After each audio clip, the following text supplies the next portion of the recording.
Hello दोस्तों, कैसे हैं आप लोग? आज हम घटना चक्र फिज़िक्स का जो हमारी चल रही थी सीरीज़ उसकी दूसरी इंस्टॉलमेंट है। 10 पेजेस हम पहले कर चुके हैं और अब 11th पेज से हम स्टार्ट कर रहे हैं। इसके 6 पार्ट्स आएंगे जिसका ये दूसरा पार्ट है। ठीक है। नाउ आगे बढ़ने से पहले अगर आपने इस चैनल को सब्सक्राइब नहीं किया है तो सब्सक्राइब कर लें। और अगर आपको ये वीडियोस अच्छी लगती हैं, आपके यूज़ में आती हैं, तो फिर इनको आप लाइक शेयर वगैरह भी कर सकते हैं। ठीक है। देखिए दोस्तों, बहुत ही ज़्यादा मेहनत लगती है इसे बनाने में, तो अगर आप शेयर करेंगे तो that will be help for me as well, और कई और लोगों को भी ये फ़ायदा पहुंचा सकती है। Thank you. तो स्टार्ट करते हैं। Diamond shines more than a glass piece because of its low critical angle 24.4 degree, which causes its high refractive index. ठीक है। थोड़ा जल्दी जल्दी हम करेंगे ताकि आपकी वीडियोस जो है जल्दी ख़त्म हो जाए। इन इंडिया स्टरलाइट टेक, ठीक है, company started manufacturing of optical fibres in 2000। ठीक है, ईयर 2000 में स्टार्ट किया था। Raster scan CRT cathode ray tube monitors. ठीक है, raster scan is CRT cathode ray tube monitors, उसको रोस्टर स्कैन कहते हैं। Raman effect is deals with light rays passing through all transparent medium. Human beings have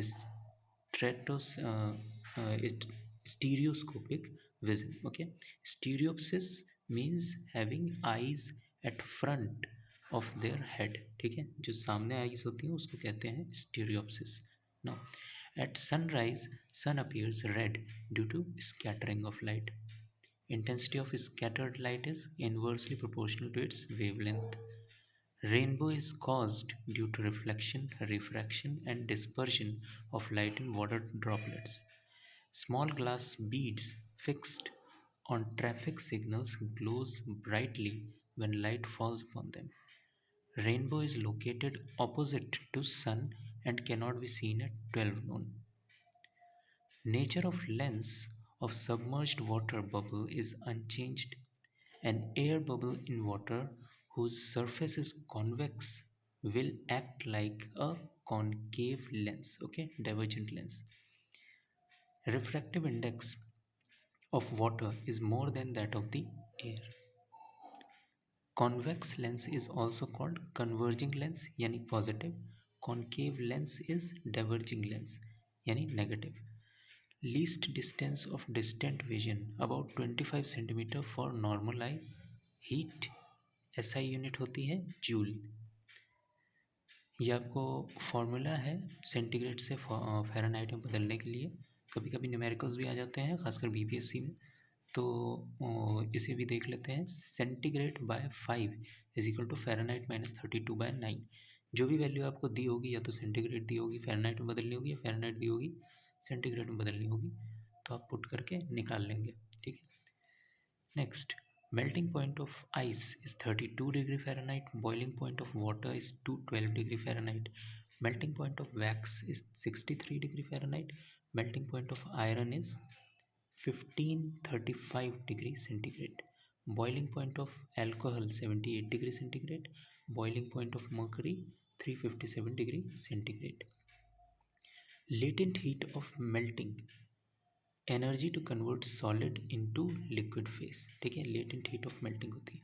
latent heat of ice is 3.34 into 10⁵ joule per kg।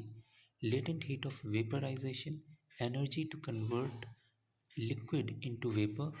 Latent heat of water 22.5 into 10⁵ joule per kilogram. Water turns into vapour, absorbs latent heat. ठीक है। Steam has more latent heat compared to boiling water. Substance having sublimation properties: ammonium chloride, iodine, camphor, and naphthalene. These are the substances. Rate of evaporation of any liquid is maximum at its boiling point.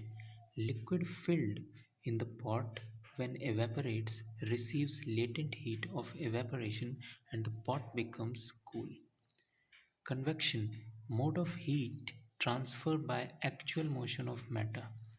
possible only in fluids and gases, can be natural and forced. Every gram of liquid water requires 540 calories of heat energy to convert it into steam. Latent heat of melting 80 calories per gram. Latent heat of vaporization 540 calories per gram. Normal body temperature 98.6 degree Fahrenheit. If you convert it to centigrade, then 37 degree centigrade. Convert it to Kelvin is 310 degree Kelvin. Kelvin scale has no negative values. Best representation of average kinetic molecular energy Kelvin scale होता है. Absolute zero यानी 0 degree Kelvin is -273.15 degree centigrade. No kinetic energy at all. कोई kinetic energy होती ही नहीं है. Lowest possible temperature.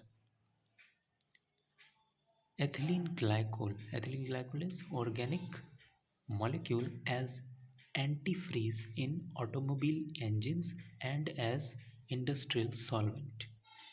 Density is equals to mass upon volume. Just as a formula.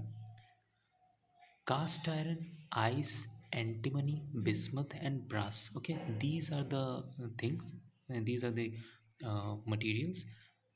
Volume decreases when melts, and their solid floats in their own melted fluid. यानी इन्हीं को अगर आप मेल्ट करके उसका मेल्ट फॉर्म रखेंगे और उसके ऊपर इसी का सॉलिड रख देंगे तो वो फ्लोट होगा, डूबेगा नहीं. यानी कि अगर आयरन को आप गला के उसका बिल्कुल लिक्विड कर देते हैं, उसके ऊपर अगर आयरन की कोई ठोस बॉल रख देंगे तो वो फ्लोट करेगी. Danger zone 40 degree Fahrenheit to 140 degree Fahrenheit. Some bacteria grow most rapidly. Okay, that's danger zone. Ammonia can be liquefied at ambient temperature at high pressure only. Air conditioner and air cooler both maintain temperature and the motion of air. Motion of air और temperature दोनों ही maintain करते हैं. Air condition का तो सबको पता है कि जितना टेम्परेचर लगा देंगे उतना मेंटेन करेगा, बट एयर कूलर भी करता है. ठीक है, मेंटेन करता है. Xeric condition is low humidity and inadequate supply of water. See, at arid habitats, extremely cold habitats, and salt marshes, handle of pressure cooker is of ebonite का बना होता है. Water is heated from 0 degree centigrade to 4 degree centigrade. किस चीज़ के लिए, अभी हम आगे देखते हैं. Decrease in volume. ठीक है, 0 degree centigrade to 4 degree centigrade ले जाते हैं तो डिक्रीज इन वॉल्यूम डिक्रीज होता है. Increase in density crosses the limit of 4 degree centigrade. So 4 degree centigrade से ऊपर अगर जाता है तो इंक्रीज इन वॉल्यूम. सी, यानी कि वाटर को अगर आप अगर आप वाटर को गर्म करना स्टार्ट करते हैं तो सबसे पहले उसका वॉल्यूम डिक्रीज़ होता है, फिर इंक्रीज़ हो जाता है. ठीक है, और डेंसिटी क्या होती है, पहले इंक्रीज़ होती है फिर डिक्रीज़ हो जाती है. See, decrease in density. Water density is maximum at 4 degree centigrade. Now transverse waves commonly occur in elastic solids. Elastic solids होते हैं, उसमें होता है इलास्टिक सॉलिड्स लाइक, अगर आप आयरन को भी देखेंगे, आयरन की कोई बॉल है तो वो भी इलास्टिक सॉलिड्स होती है. ठीक है, इलास्टिक सॉलिड ही होती है. उसको अगर ज़मीन पे आप मारेंगे तो वो थोड़ा सा सही लेकिन बाउंस करेगी. ठीक है, तो that's what called elastic solid. ठीक है, और उसमें ट्रांसवर्स वेव्स होती हैं. ट्रांसवर्स क्या होती हैं, और नीचे आपको एक दूसरी वेव मिलेगी लॉन्गिट्यूडनल वेव. तो ये क्या होती हैं ट्रांसवर्स, देखिए ये जो आपका डायग्राम बना हुआ है, ऊपर से नीचे, नीचे से ऊपर, इस तरह से वो ट्रांसवर्स होती है. जबकि जो लॉन्गिट्यूडनल होती है ये स्प्रिंग टाइप इसका डायग्राम होता है. ठीक है, अभी आगे देखते हैं. See, transverse waves commonly occur in elastic solids do not originate in gases. Gases में ट्रांसवर्स वेव्स नहीं होती. ठीक है, originates only on the surface layer of liquids. Liquid में होती हैं, यानी लिक्विड में अगर आप देखिए कोई छोटा सा पत्थर अगर किसी तालाब में मार दोगे, उसका पानी पहले बिल्कुल शांत हो, आप एक पत्थर मार दोगे तो उसमें देखोगे वेव्स सी क्रिएट हो जाती हैं. ठीक है, वो वेव धीरे धीरे आगे चलती जाती है, तो है ना. तो ये जो है ट्रांसवर्स वेव्स होती हैं. Now electromagnetic waves such as light are transverse waves. Electromagnetic wave जो लाइट होती है वो ट्रांसवर्स वेव्स ही होती हैं, वो लॉन्गिट्यूडनल नहीं होती है, ठीक है। इसमें आप देखेंगे जो डायग्राम है ट्रांसवर्स वेव्स का, इसमें ऊपर जाती है तो क्रेस्ट होता है, नीचे ट्रफ होता है, ठीक है। The highest most point is crest and lowest is trough, ठीक है। क्रेस्ट टू क्रेस्ट जब मिलता है तो that is wave length, and trough to trough मिलता है तो वो भी वेव लेंथ होती है। ये वेव लेंथ होती है one crest to one second crest, या फिर first crest to trough to second trough, ठीक है। ए टू बी जा रही है wave. Next, longitudinal wave are originated in all mediums, that is solid, liquid and gas. Sound waves in air, any fluid in longitudinal wave. Sound wave जो होती है वो क्या होती है? लॉन्गिट्यूडनल वेव होती है, ठीक है। अच्छा, एंड ये आपने ऊपर देखा कि originate in all medium, solid, liquid, gas किसी में भी हो सकती है, जबकि हमने देखा था ट्रांसवर्स वेव जो होती है ये गैसेस में ओरिजिनेट नहीं होती है, ठीक है, लिक्विड और सॉलिड में होती है। यहाँ लॉन्गिट्यूडनल वेव्स हर तरह के मीडियम में होती है। ना साउंड वेव्स ये जो होती है air in any fluid is longitudinal wave. हमने देखा था लाइट जो होती है वो ट्रांसवर्स वेव होती है, जबकि साउंड जो होती है वो लॉन्गिट्यूडनल वेव होती है। Now longitudinal wave can be propagated inside the liquid, liquid के इनसाइड होती है, ठीक है, इनसाइड प्रोपोगेट होती है, मतलब अंदर, सरफेस पे नहीं, अंदर। सरफेस पे जो होती है वो क्या, वो होती है ट्रांसवर्स वेव, ठीक है। यानी आपने पत्थर मारा तो जो ऊपर में वेव बनेगी वो ट्रांसवर्स वेव है, और जो अंदर में जो क्रिएट होगा उसके जो कुछ भी, ठीक है, वेव, तो वो जो है लॉन्गिट्यूडनल वेव होगी। Now longitudinal wave are always mechanical waves, ये ऑलवेज मैकेनिकल वेव होती है, यानी कि इसे पुश चाहिए होता है, ठीक है। इलेक्ट्रोमैग्नेटिक वेव्स आप देख सकते हैं, इसके लिए ज़रूरी नहीं कि हमेशा आपको फोर्स ही डालना पड़े, ठीक है। लेकिन यहाँ पे लॉन्गिट्यूडनल में आपको मैकेनिकल फोर्स चाहिए होता है। सी नीचे डायग्राम है, ये स्प्रिंग टाइप है। कॉम्पोजिशन जहाँ पे इसका बहुत ज़्यादा कंप्रेशन होता है उसे कंप्रेस्ड होती है ये वेव, उसको कंप्रेशन कहते हैं, जबकि थोड़ा सा जहाँ पे फैली हुई होती है उसे रेयर फ्रैक्शन कहते हैं। Now direction of wave propagation, ये इधर से ए टू बी जा रही है। Next, speed is equals to frequency into wavelength, frequency is equals to 1 upon time period. ये फॉर्मूला है, कुछ डायरेक्ट फार्मूला भी पूछ लेते हैं इस वजह से। Next, electromagnetic waves needs medium for propagation, for example X rays, light, radio waves, okay. Next, speed of electromagnetic wave same and equal to speed of light in vacuum. Speed of electromagnetic wave जो होती है वो vacuum में light की जितनी speed होती है उसके इक्वल होती है, ठीक है। Now shortest range wave length, higher energy, shortest wavelength होगी, शॉर्टेस्ट रेंज की वेवलेंथ तो एनर्जी हायर होगी, जबकि लॉन्गेस्ट रेंज वेवलेंथ होगी तो एनर्जी लेस होगी। गामा रेज, हेनरी बेक्वेरेल और पॉल विलार्ड, इन दोनों ने गामा रेज की खोज करी थी। Nuclear reaction and artificial radio activity, ठीक है, इसके लिए गामा रेज यहाँ पे आती हैं, यूज़ होती हैं। Kill cancerous cell through radiotherapy, radiotherapy के ज़रिए कैंसरस सेल को भी किल करने की क्षमता रखती हैं गामा रेज।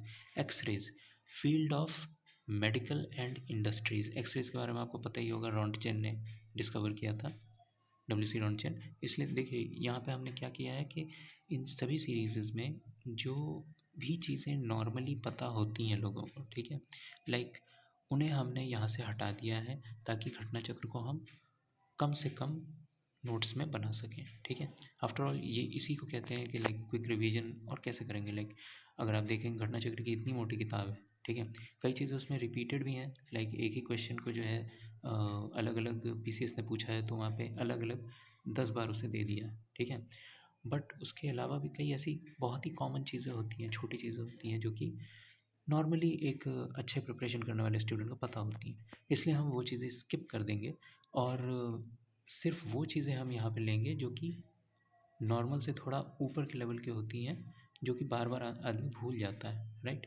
उन चीज़ों को हम अपने नोट्स में इंक्लूड करेंगे ताकि ये लास्ट टाइम के लिए आपके लिए हेल्पफुल रहे। नेक्स्ट, अल्ट्रावायलेट रेज, इसकी खोज जॉन रेटर ने करी थी। अल्ट्रावायलेट लैम्प्स जो होते हैं to sterilize surgical equipments. Surgical equipments होते हैं डॉक्टर वगैरह के, उनको स्टरलाइज करता है ये। And air in operation theatres, operation theatre में जो होती है एयर, उसको भी स्टरलाइज करते हैं अल्ट्रावायलेट रेज से। Now suitable doses of UV rays cause the body to produce vitamin D. ठीक है, विटामिन डी प्रोड्यूस भी कर सकती है यूवी रेज, जो ऊपर से जो आती है आपकी सन से, वो यूवी रेज ही होती हैं। हमने पहले ही पढ़ा है कि 3 तरह की टाइप ए, टाइप बी और टाइप सी होती हैं। ठीक है, तो उसी में जो है विटामिन डी को प्रोड्यूस भी कर सकती है यूवी रेज। ठीक है, इंफ्रारेड रेस, विलियम हर्शल ने इंफ्रारेड रेस की खोज करी है, responsible for heating of any object. Infrared rays हम देखेंगे कि कई ऐसी चीज़ों में भी यूज़ होती है, लाइक रिमोट, टीवी के रिमोट में यूज़ होती है। पहले मोबाइल्स आते थे जिनमें ब्लूटूथ से पहले इंफ्रारेड यूज़ होता था, right. Next, long wave radio, Markovnikov ने इसे डेवलप किया था, लाइक इसकी खोज करी थी। Next, that's transmission of radio and TV programs. Okay, long wave radio. Next is short wave radio और हर्टिजन वेव्स। माइक्रोवेव्स में यूज़ होती हैं हर्टिजन वेव्स। ओके, इनकी खोज करी थी हेनरिक हर्ट्ज ने। इसके बारे में देखते हैं। Transmission of radio and TV signals के लिए शॉर्ट वेव्स होती हैं। अब देखिए, टीवी एंड रेडियो के लिए लोगों को लगेगा लॉन्ग वेव इस्तेमाल होती होगी, मगर ऐसा नहीं। See, transmission of radio and TV programmes के लिए होती है, ठीक है, और transmission of radio and TV signals के लिए शॉर्ट वेव्स होती हैं। ठीक है, सिग्नल्स के लिए होती हैं, जबकि प्रोग्राम्स के लिए, यानी कि उसमें जो आपके प्रोग्राम्स जो जाते हैं, तो दैट इज़ जो इन्फॉर्मेशन जाती है उसके लिए लॉन्ग वेव रेडियो वेव्स की ज़रूरत होती है। Next is microwaves used in radar. Microwaves, radar में माइक्रोवेव्स यूज़ होती है। ठीक है, रडार और लेडार, ये 2 तरह के होते हैं जिनको हमने कल पढ़ चुके हैं। अगर आपने पिछली वीडियो नहीं देखी है तो पार्ट 1 जाके देखें, उसमें भी इसके बारे में काफ़ी चीज़ें एलेबोरेट करके समझा रखी है। Next, microwave oven uses radio waves. Many celestial objects emits, क्या चीज़, आपकी radio waves, for example pulsars. Pulsars क्या होते हैं? पल्सर्स आपके जो होते हैं वो लाइक जो है स्टार्स होते हैं। ठीक है, आप इसको अभी इसमें हम गहराई में नहीं जाएंगे, बट इतना समझ लीजिए कि ये कॉन्स्टलेशंस जो ऊपर होते हैं उनमें पल्सर्स, जो स्टार्स होते हैं, ठीक है, ये भी होते हैं, हमारे सेलेस्टियल बॉडीज़ होते हैं ये। तो मैनी सेलेस्टियल ऑब्जेक्ट्स, ये भी जो है हमारे रेडियो वेव्स इमिट करते हैं। Next, ultra high frequency, ITU designation for radio frequencies in range between 300 megahertz and 3 gigahertz। ठीक है, इसके बीच में जो आती है वो अल्ट्रा हाई फ्रीक्वेंसी होती है। ठीक है, नाउ अल्ट्रा हाई फ्रीक्वेंसी जो है neither travel along the trajectory of the ground nor gate reflected by the ionosphere. ठीक है, that trajectory of the ground nor reflected by the ionosphere से reflect भी नहीं होती है ultra high frequency. Okay, next is space waves, radio waves having high frequency. जो radio waves high frequencies की होती हैं वो स्पेस वेव्स कहलाती हैं। Radio waves electromagnetic in nature, radio waves electromagnetic होती हैं, unaffected by magnetic and electric fields. ठीक है, cosmic rays not a part of electromagnetic spectrum, immensely high energy charged particles originate either from sun और outside our solar system. Cosmic rays जो होती है वो outside our solar system, क्योंकि यहाँ पे अगर आएगी कॉस्मिक रेज, देखिए काफ़ी कैटेस्ट्रॉफी भी कर सकती है, बट वो यहाँ तक आ नहीं पाती है हमारे सोलर सिस्टम में। और भी कई चीज़ें होती हैं, जिस तरह जो है आपको पता ही होगा कि सैटर्न और जो जुपिटर है, वो कई ऐसे एस्ट्रॉयड्स या जो भी और भी कई तरह की गैसेस या जो भी रेज वगैरह होती हैं उनको हमारी धरती तक पहुँचने से रोकता है। ठीक है, वो पहले अपने अंदर ही उसे एब्जॉर्ब कर लेते हैं, जिसकी वजह से हमारी जो अर्थ है वो सेफ़ एंड सिक्योर रहती है। तो इसी तरह ये कॉस्मिक रेज़ है, इसको भी बाहर हमारे सोलर सिस्टम के बाहर कई ऐसी चीज़ें होंगी जिसको ये कॉस्मिक रेज़ जो हैं वो उसमें एब्जॉर्ब हो जाती हैं और हमारे सोलर सिस्टम के अंदर आके हमारे प्लैनेट्स को वो नुकसान नहीं पहुंचा पाती हैं। Next, electromagnetic radiation do not require a medium. Electromagnetic radiation जो है वो किसी मीडियम की उसको ज़रूरत नहीं होती है। For example radio waves, microwaves, infrared, visible light, X rays, gamma rays, okay, इनको कोई भी मीडियम नहीं चाहिए होता है, बिना मीडियम के भी ट्रैवल कर सकती हैं। Next, medium in the sense कि कोई मीडियम नहीं चाहिए होता है, यानी कि ये वैक्यूम में भी ट्रैवल कर सकती हैं। Okay, next, radio wave is greater than, अच्छा इसका अगर हम इस तरह से देखें कौन सबसे ज़्यादा वेवलेंथ है किस में और किस में सबसे कम वेवलेंथ है, प्लस किस में सबसे ज़्यादा एनर्जी है और किस में सबसे कम एनर्जी है, तो देखेंगे आप left to right. Okay, left to right अगर हम देखेंगे तो जो है वो यहाँ पे लेफ़्ट टू राइट हमारा देखिए वेवलेंथ से एनर्जी तक जा रहा है, ठीक है, और right to left energy max है और इधर जाएगा तो हमारा एनर्जी कम हो जाएगी, ठीक है। तो राइट टू लेफ़्ट हम यहाँ पे देखेंगे ऑटोमेटिकली रिवर्स में जाएंगे तो उल्टा हो जाएगा, ठीक है, for energy not for wavelength, ठीक है। तो राइट से हम चलेंगे, वेवलेंथ मैक्स होती है रेडियो वेव की, जबकि एनर्जी लीस्ट होती है। देन माइक्रोवेव, ठीक है, then infrared, visible light, UV rays, X rays, gamma rays, ठीक है। Next, albedo. Albedo is fraction of light or radiation reflected by a body or surface used in astronomy to describe the reflective properties of planets, satellites and asteroids. High as 95% 0.95 for fresh snow, little as 3% 0.03 for water. Next, crystallography, study of crystals, इसको crystallography कहते हैं, from salt to snowflakes to gemstones, ये सारी चीज़ें cover करती हैं। Salt में भी क्रिस्टल्स ही होते हैं। Now crystallographers are use X rays, neutrons and electrons diffraction techniques, infrared waves to transmit radio and TV signals, but some of them are using radio waves.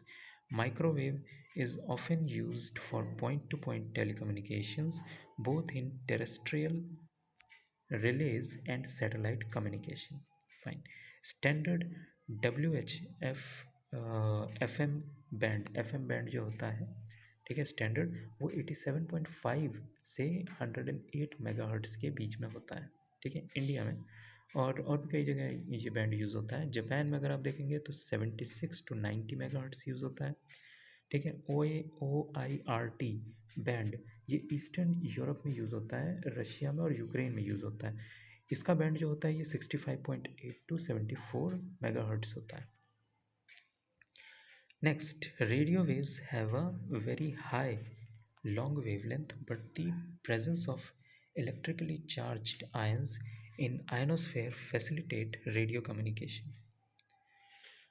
Next is CT scan or computed tomography, ठीक है, are special X-ray test. Next is sound waves are mechanical waves can be transmitted as both longitudinal and transverse waves through solids, ठीक। Next is sound propagates very slow in gas, very slow in gas, बहुत slow gas में ये travel होता है। Then fastest in solid, solid में सबसे ज़्यादा होता है, ठीक है। In steel is more than 15 times than in airs, ठीक है, एयर में जितनी तेज़ ट्रांसफ़र होता है साउंड उससे 15 टाइम्स ज़्यादा स्टील में होता है, सॉलिड में ज़्यादा होता है। Increase in temperature, increase in speed of sound, temperature increase करोगे तो स्पीड ऑफ साउंड इंक्रीज़ हो जाएगी। समर में स्पीड ऑफ साउंड ज़्यादा होती है विंटर से। Next, ear capable to hear 20 hertz to 20,000 hertz, ठीक है। इंफ्रासोनिक वेव्स क्या होती हैं? इंफ्रासाउंड, ठीक है, ये होती हैं वॉल्केनोज की, अवलांचेस की, अर्थक्वेक्स, मीटियोराइट्स, इनकी होती हैं इंफ्रासोनिक या इंफ्रासाउंड, ठीक है, waves. Animals hear infrasound, animals infrasound hear करते हैं, ठीक है, इंफ्रासाउंड या इंफ्रासोनिक कह सकते हैं इसको, हेयर करते हैं कौन? Whales, elephants, rhinos, hippos, giraffes, alligators, pigeons, squid, cuttlefish, octopus, ठीक है, ये सारे। Emitting ultrasonic frequencies, ultrasonic frequencies कौन करते हैं? Bats, whales, dolphins, mice. Speed of sound in sea air में at 0 degree centigrade is 331 metre per second, ये generally speed of sound होती है। Then sea water at 25 degree centigrade 1531 meter per second, aluminium at 25 degree centigrade 6420 meter per second, iron at 25 degree centigrade 5950 meter per second, steel at 25 degree centigrade is 5960 meter per second. Next, ultrasonic waves, Galton whistle, dog whistle, Galton whistle, इसमें कुत्तों के लिए ये होती है ultrasonic सीटी, ठीक है। इमेज ऑफ हार्ट किससे होती है? इको टेस्ट होता है उसका, echocardiography image of heart देता है, ठीक है, echocardiography, echo test. Break down kidney stone into small pieces, यही करती है अल्ट्रासोनिक वेव, ठीक है, उसी के बारे में पढ़ रहे हैं। क्लीनिंग अ जिगजैग ट्यूब को क्लीन करने के लिए। सोनार यानी साउंड नेविगेशन एंड रेंजिंग, इसमें भी अल्ट्रासोनिक वेव्स यूज होती हैं। Next, SI unit of intensity watt per metre square, unit of sound intensity bel, decibel उसी को बेल कहते हैं, ठीक है। तो डेसिबल जो है dB is 1/10 of bel, bel जो है बड़ी ये होती है यूनिट, और डेसिबल यानी उसका 10th पार्ट, डेसी यानी 10th, ठीक है। Echo at least 0.1 second original and reflected, at least 16.5 metre distance, यहाँ तक इको हो सकता है, ठीक है। Flute of long length, flute of long length produces the waves of higher wavelength and low frequency. Flute of smaller wavelength, flute यानी जो आपकी बांसुरी होती है, ठीक है, smaller wavelength is vice versa. Ultrasonic waves controls automatic doors. Sonography is equals to ultrasound, यानी sonography में भी अल्ट्रासाउंड यूज होता है. Heart vibrates at infrasonic sound, ultrasonic नहीं होता, ये इंफ्रासोनिक होता है, ठीक है. Jet engines, depletion of ozone, jet engine से क्या होता है, उसके जो फ्यूल से जो बर्निंग से उसका आती है तो उससे डिप्लेशन ऑफ ओजोन होता है due to emission of nitrogen oxide, उससे निकलती है. Then speed of sound decreases at higher altitudes यानी 15 kilometre above the sea level due to decrease in temperature. Okay, so यहाँ पे हमने नेक्स्ट अपने टारगेट को अचीव कर लिया है. इसके अभी 2 पार्ट्स हो चुके हैं और 4 पार्ट्स और आएंगे आगे. तो अगर आपको सही लगती है तो आप इसे सब्सक्राइब कर सकते हैं, लाइक कर सकते हैं, शेयर कर सकते हैं. ठीक है, थैंक यू.